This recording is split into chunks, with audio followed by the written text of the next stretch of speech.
బాబుకి ఏమైంది డాక్టర్ గారండి? గతం మర్చిపోయాడు. స్వీట్ తినొచ్చా? మొత్తం తినేయి. వద్దంటే వద్దులేండి అంకుల్. ఎవడ్రా నీకు అంకుల్? త్వరగా వాడి గతం గుర్తొచ్చేలా చేయండిరా.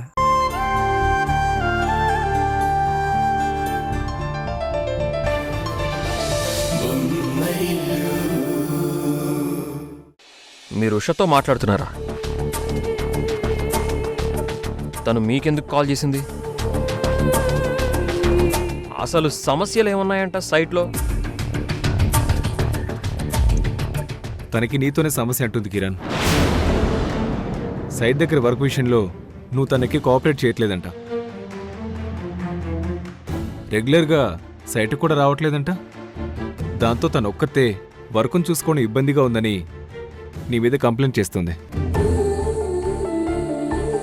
ఈ విషయం ఆయనకు తెలియకూడదని ప్రభు గారు జాగ్రత్త పడుతున్నారనుకుంటా. నా పైన ఇన్ని కంప్లైంట్స్ చేస్తుందా తను? ఏదో ఒకసారి ఇలా ఫోన్ ఇవ్వు. హలో, ఏంటి నా పైన కంప్లైంట్స్ చేస్తున్నావు? ఎందుకు ఇలా చేస్తున్నావు? చూడు, నిన్ను ఇబ్బంది పెట్టకుండా, సైట్ దగ్గర ఎలాంటి ప్రాబ్లం రాకుండా నేను అన్నీ మేనేజ్ చేస్తుంటే నువ్వు ఇలా కావాలని నన్ను టార్గెట్ చేస్తూ కంప్లైంట్ చేస్తావా? అయినా నువ్వేం చెప్పినా ప్రభు అంత ఈజీగా నమ్మడు. ముందది తెలుసుకో. ఇంకా చాలు ఆపుతారా? అయినా మీరు మర్చిపోతున్నారేమో, నన్ను జాగ్రత్తగా చూసుకోవాల్సిన మీరే నాతో ఇలా హర్ట్గా మాట్లాడడం కరెక్ట్ కాదు.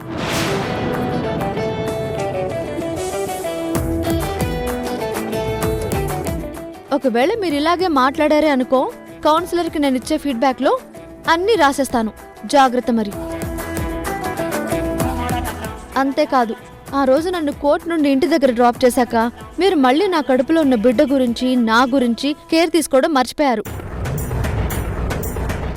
ఈ విషయం కూడా నేను కౌన్సిలర్కి చెప్పి కంప్లైంట్ చేస్తాను. కౌన్సిలర్ చెప్పిన మాటల్ని నువ్వు నా పైన బ్రహ్మాస్త్రంలా వాడుతున్నావు. నువ్వే కాదు, నేను కూడా ఇవన్నీ నోట్ చేసుకొని టైం వచ్చినప్పుడు నీ సంగతి చెప్తాను. అయినా నేను నీ గురించి అవసరమైన కేర్ తీసుకోకపోతే కంప్లైంట్ చేయాలి కానీ ఊరికనే ఎందుకు చేస్తావు? అంతేకాదు, నువ్వు చెప్పింది ఏదైనా నేను వినకపోతే నువ్వు నన్ను తప్పుపట్టాలి. అప్పటి వరకు నన్ను శాసించే అధికారం నీకు లేదు, గుర్తుపెట్టుకో. అవునా? సరే అయితే నేను జనరల్ చెకప్కి హాస్పిటల్కి వెళ్ళాలి. ఇంటికొచ్చి నన్ను పికప్ చేసుకుని హాస్పిటల్కి తీసుకెళ్ళండి.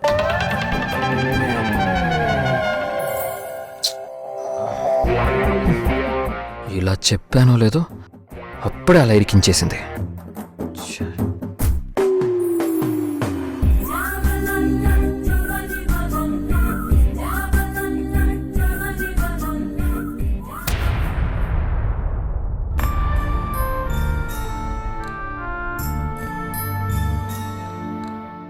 తరుణ్, త్వరలో కోర్టులో హడావుడి మొదలవుతుంది. అక్కడ ఏమాత్రం భయపడకుండా ఉన్నది ఉన్నట్లు మాట్లాడాలని మేఘనక్క చెప్పింది. నేను కూడా దానికి ప్రిపేర్ అవుతున్నాను. మరి మీరు లాయర్తో అన్నీ మాట్లాడారా? మాట్లాడాను హారిక. రేపు వెళ్ళి మళ్ళీ ఒకసారి కలవాలి. లాయర్ దగ్గరికి నేను కూడా వస్తాను తరుణ్. అలాగే మనతో పాటు మేఘనక్కను కూడా తీసుకెళ్దాం.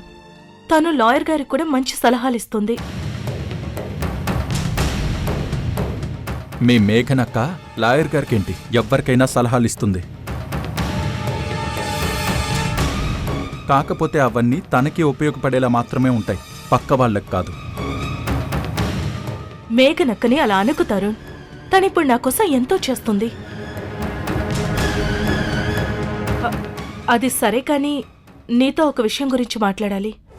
చెప్పు హారిక, ఏంటది? ఇంక దేని గురించి ఉంటుంది తరుణ్? నేను మురారి గురించే నీతో మాట్లాడాలి అనుకుంటున్నాను. హారిక, మురారి గురించా? అసలు విషయం ఏంటో చెప్పు హారిక. నేను మొన్న గుడికి వెళ్ళినప్పుడు పూజారి గారితో మాట్లాడితే రేపు చాలా మంచి రోజని చెప్పారు. అందుకే రేపు మనం ఒక స్కూల్కి వెళ్ళి మురారిని కిండర్ గార్డెన్లో జాయిన్ చేయడానికి అడ్మిషన్ తీసుకోవాలి. అది చాలా మంచి స్కూల్ అంట, చాలా మంది చెప్పారు. నేను ఆన్లైన్లో రివ్యూస్ కూడా చూశాను. ఆ స్కూల్లో జాయిన్ చేస్తే మన మురారి కెరియర్ బాగుంటుందని నాకు అనిపిస్తుంది. నువ్వేమంటా? మురారికి స్కూల్లో అడ్మిషనా? అది కూడా రేపే తీసుకోవాలా? హారిక, ముందు కేసు పూర్తవని తర్వాత వాటి గురించి ఆలోచిద్దాం. ఏంటండి మీరు కూడా అత్తయ్య గార్లకే అపనమ్మకంగా మాట్లాడుతున్నారు? కేసు గెలుస్తామని, మురారిని మన ఇంటికి తీసుకొచ్చుకుంటామని మీకు నమ్మకం లేదా?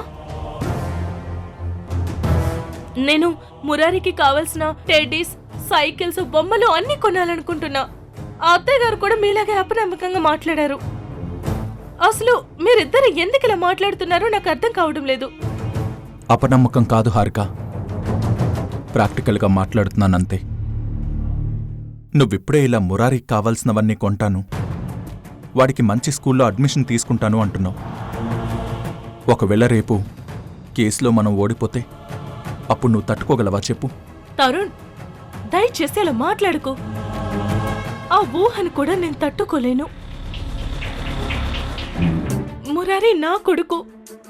నేను 9 మాసాలు మోసిన కొడుకు, నా పేగు తెంచుకుని పుట్టిన కొడుకు. ఖచ్చితంగా మనమే కేసు గెలుస్తాము.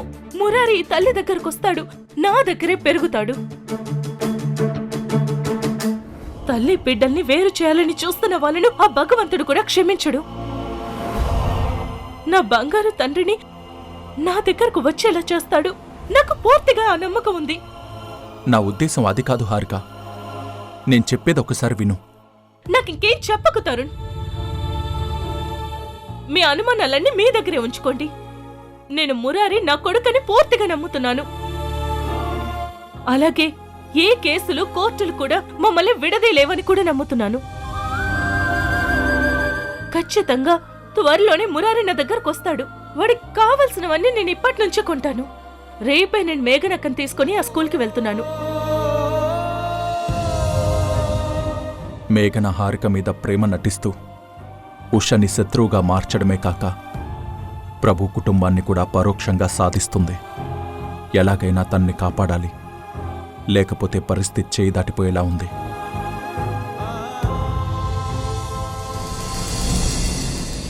జో జో లాలి జో లాలి జో జో జో లాలి జో లాలి జో రా రా నాన్నా నా ఉడికి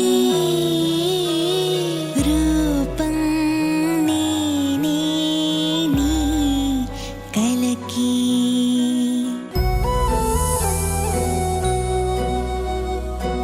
మురారి మీ బిడ్డ అని మీరు బలంగా నమ్ముతున్నారు కదా, ఇంకా నమ్మండి, గట్టిగా అనుకోండి. మురారి మీకే చెందాలని ఆ భగవంతుడు రాశాడు. దాన్ని ఎవరూ మార్చలేరు. రేపు కోర్టులో రకరకాల పిచ్చి ప్రశ్నలు అడుగుతారు. కంగారు పడద్దు. లాయర్లు ఏం అడిగినా సూటిగా జవాబు చెప్పండి. వాళ్ళు ఏవేవో వాయిస్ రికార్డింగ్ వినిపిస్తారు. అది మీ వారి గొంతే అంటారు. ఏది నమ్మకండి.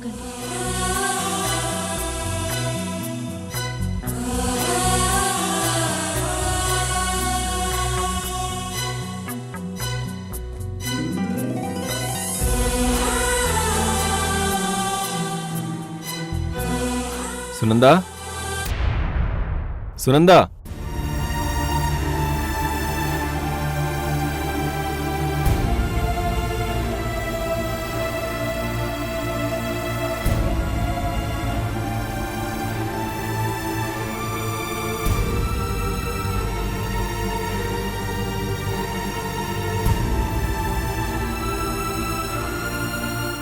ఏంటండి ఈరోజు కూడా ఆఫీస్లో లేట్ అయిందా? మీరు కంపెనీ డెవలప్మెంట్ కోసం హార్డ్ వర్క్ చేస్తున్నారు సరే, మీ ఆరోగ్యం కూడా జాగ్రత్తగా చూసుకోవాలి కదండి. సరేలేండి, త్వరగా ఫ్రెష్ అయ్యిరండి, కలిసి భోంచేద్దాం. సునందా, నువ్వింకా కోర్టులు, కేసుల గురించి ఆలోచిస్తూ డల్గా ఉంటావని భయపడ్డాను. కానీ నిన్నిలా చూస్తుంటే చాలా సంతోషంగా ఉంది. నువ్విలా ధైర్యంగా ఉంటే అదే నాకు 1000 ఏనుగుల బలాన్ని ఇస్తుంది. నువ్వెప్పుడు ఇలాగే ఉండాలి. అలాగేనండి. నాలో ఈ ధైర్యాన్ని నింపింది మాత్రం ఉషా అండి. తను నాకు దేవుడిచ్చిన చెల్లెలు లాంటిది. ఈరోజు తను నా దగ్గరకొచ్చి నాకెంత ధైర్యం చెప్పిందో తెలుసా? అందరికీ మంచి జరగాలని కోరుకునే తన మంచి మనసుని చూశాక ఇంతమంది దృష్టిలో తనొక దేవతలా ఎందుకుందో ఈరోజు నాకు అర్థమైందండి. తనిచ్చిన ధైర్యంతో నేను కోర్టులో నిర్భయంగా మాట్లాడేస్తాను. నా ముద్దుల కొండ మురారీని ఎవ్వరూ నా నుంచి దూరం కాకుండా చూసుకుంటా. Very good Sunanda.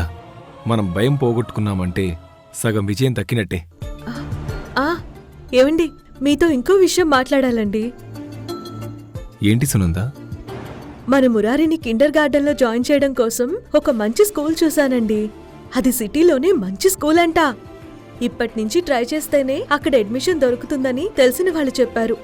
మీరు ఓకే అంటే రేపే వెళ్ళి మాట్లాడొద్దాం. అలాగే సునంద, నీ ఇష్టం. సునంద, నీ కళ్ళల్లో ఈ ఆనందాన్ని ఇంకెన్ని రోజులు చూడగలనో నాకు తెలీదు.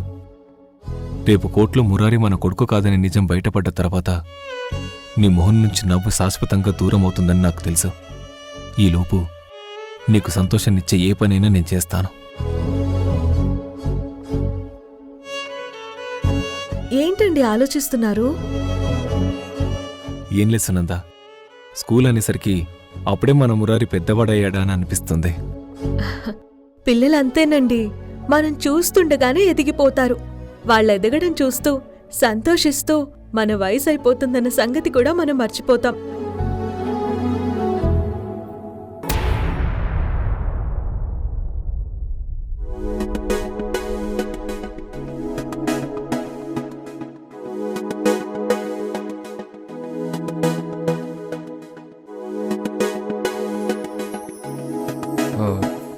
సుప్రియ గారు, మీ ఫ్రెండ్ ఉషకి చెకప్ ప్రాసెస్ అంతా చేయండి.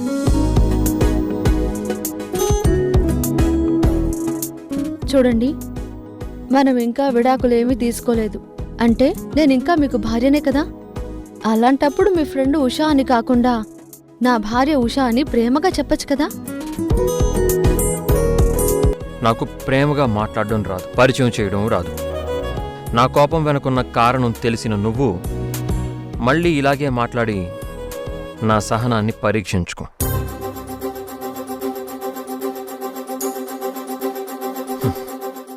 సుప్రియ గారు, మీరు అవసరమైన టెస్ట్ అన్నీ చేయండి. నేను బయటే ఉంటాను.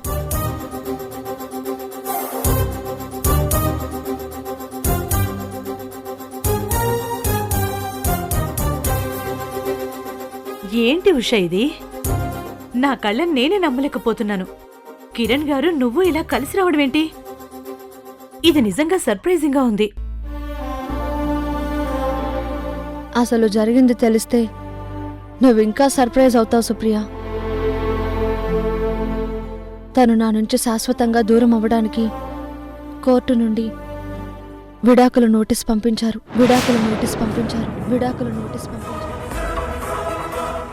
ఏంటి ఉష నువ్వు చెప్పేది? కిరణ్ గారు నీకు డివోర్స్ నోటీస్ పంపించారా? అవును సుప్రియ. నేను కారణం చెప్పకుండా దూరం పెడుతున్నాననే కోపంతో ఆయన ఇలా చేశారు. అందుకే నాతో బంధాన్ని తెంచుకుని నాకు దూరంగా వెళ్ళిపోవాలనుకుంటున్నారు.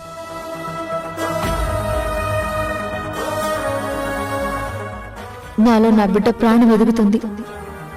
ఇప్పుడు ఆయనతో ఆయన ఇంట్లో కలిసి ఉండాలన్నది సాధ్యం కాదు. నా డెలివరీ అయ్యేదాకా ఆయనకి నా మీద ప్రేమ ఉన్నా ద్వేషం ఉన్నా నేను పిలిచిన ప్రతి క్షణం మా అత్తగారింటికి రావాలి.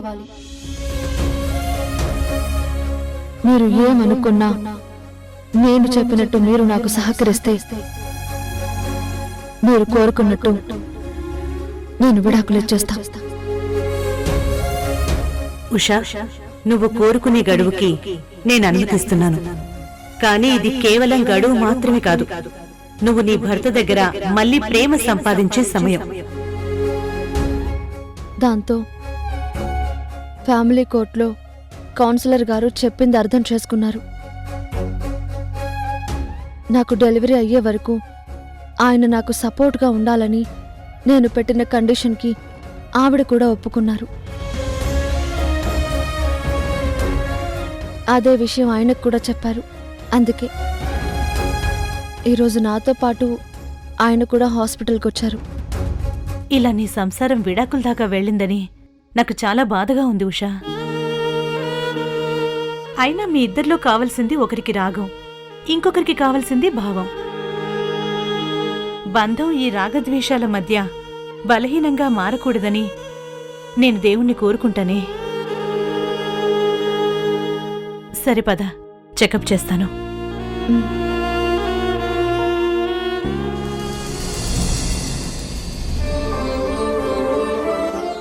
కిరణ్ గారు, ఉషా చెకప్ పూర్తయింది, మీరు వెళ్ళొచ్చు. నువ్వు వెళ్ళి కారులో కూర్చో, నేను వచ్చేస్తాను.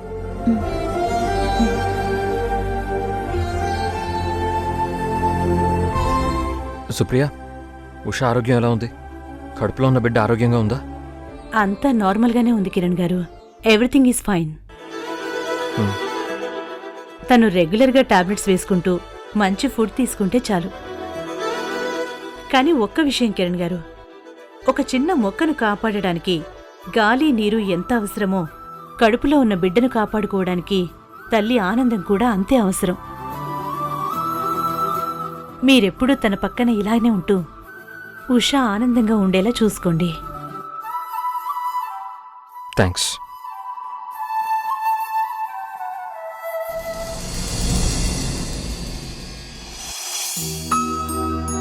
మేడం, మీరు అడ్మిషన్ తీసుకుంటున్న బాబు పేరు చెప్పండి. మా బాబు పేరు మురారి. Age 4 years. ట్రాన్స్పోర్ట్ కూడా కావాలా మేడం? అవసరం లేదు. రోజు మా బాబుని నేనే స్వయంగా స్కూల్కి తీసుకొచ్చి తీసుకువెళ్తాను. వాడు క్లాస్లో ఉన్నంతసేపు కూడా నేను ఇక్కడే ఎదురు చూస్తూ ఉంటాను. మీ బాబు అంటే మీకు బాగా ప్రేమ అనుకుంటాను. మామూలు ప్రేమ కాదు, పిచ్చి ప్రేమ. ఏ తల్లి ఏ బిడ్డని ప్రేమించినంతగా మా హారిక తన బిడ్డని ప్రేమిస్తుంది. మీరు చెప్తుంటే నాకొక్కసారి మిమ్మల్ని బాబుని కలిపి చూడాలనుంది. ఈరోజు ఇక్కడికి తీసుకురావాల్సింది. హా, మా దగ్గర ఉంటే కదా ఇక్కడికి తీసుకురావడానికి. మీరేమంటున్నారో నాకు అర్థం కావడం లేదు. మాకే ఏమీ అర్థం కావడం లేదు. ఇక మీకేం అర్థం అవుతుందని కానీ ముందు అడ్మిషన్ వర్క్ కంప్లీట్ చేయండి. అలాగే మేడం, మీరు కూర్చోండి, నేను కంప్లీట్ చేస్తాను.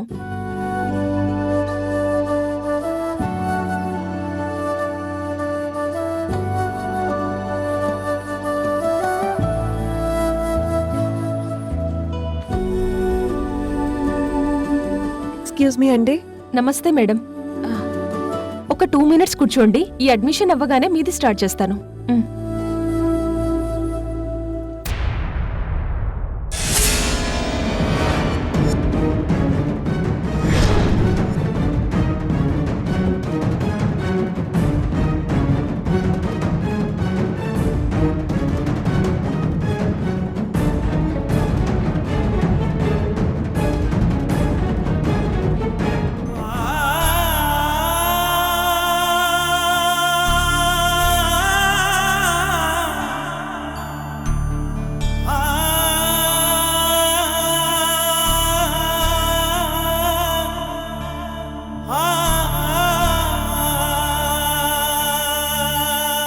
అమ్మా, రా నాన్న.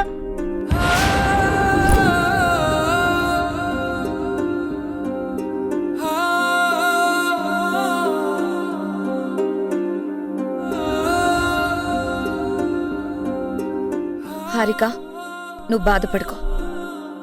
ఎలాగూ కొద్ది రోజుల్లో నీ కొడుకు మురారి నీ దగ్గరికి శాశ్వతంగా వస్తాడుగా. అప్పుడు ప్రతి క్షణం నీ దగ్గరే ఉంటాడు, నీతోనే ఉంటాడు. అది ఎప్పటికీ జరగదు. మురారి నా కొడుకు.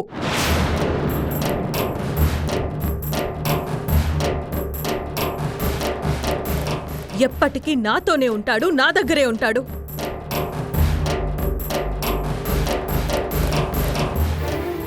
మమ్మల్ని ఎవ్వరూ విడదీయలేరు, చివరకు ఆ భగవంతుడు కూడా.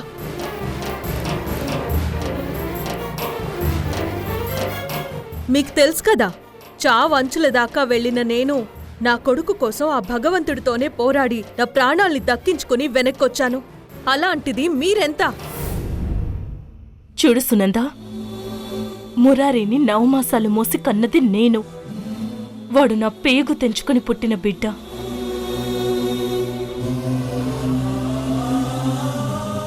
ఒక నర్స్ని అడ్డం పెట్టుకుని మమ్మల్ని మోసం చేసి అప్పుడు వాణ్ణి నా నుంచి దూరం చేశారు. కానీ ఇప్పుడు వాణ్ణి నా నుంచి ఎవ్వరూ దూరం చేయలేరు. నేను న్యాయస్థానంలో పోరాడి ఎలాగైనా నా కొడుకుని దక్కించుకుంటాను.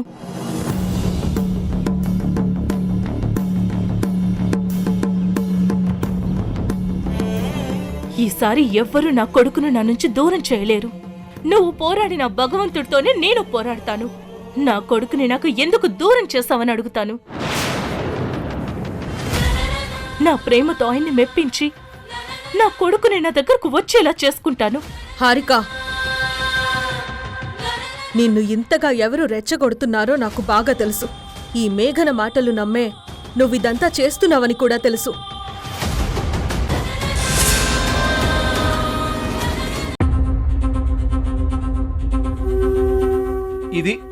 ఇది సాక్ష్యం అంటే ఇలా ఉండాలి. తనే స్వయంగా తన పతనాన్ని రాసుకున్నాడు ప్రభు.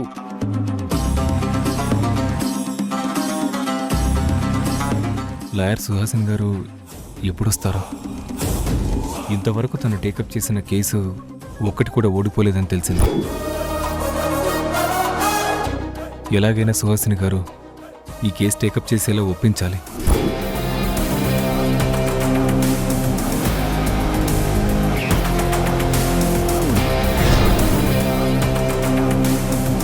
ఈటీవీ విన్ గుర్తుకొస్తున్నాయి, గుర్తుకొస్తున్నాయి, గుర్తుకొస్తున్నాయి. ఒక వింత సామాన్య లోకంలో జరిగే అద్భుతమైన నవ్వుల ప్రయాణంతో రూపొందిన అత్యంత చిన్నగా చేసిన అతి భారీ సిరీస్ మీ ఈటీవీ విన్లో విజయవంతంగా స్ట్రీమింగ్ అవుతోంది. గుర్తుకొస్తున్నాయి, గుర్తుకొస్తున్నాయి, గుర్తుకొస్తున్నాయి. ఈటీవీ విన్ యాప్ని డౌన్లోడ్ చేసి సబ్స్క్రైబ్ చేయండి.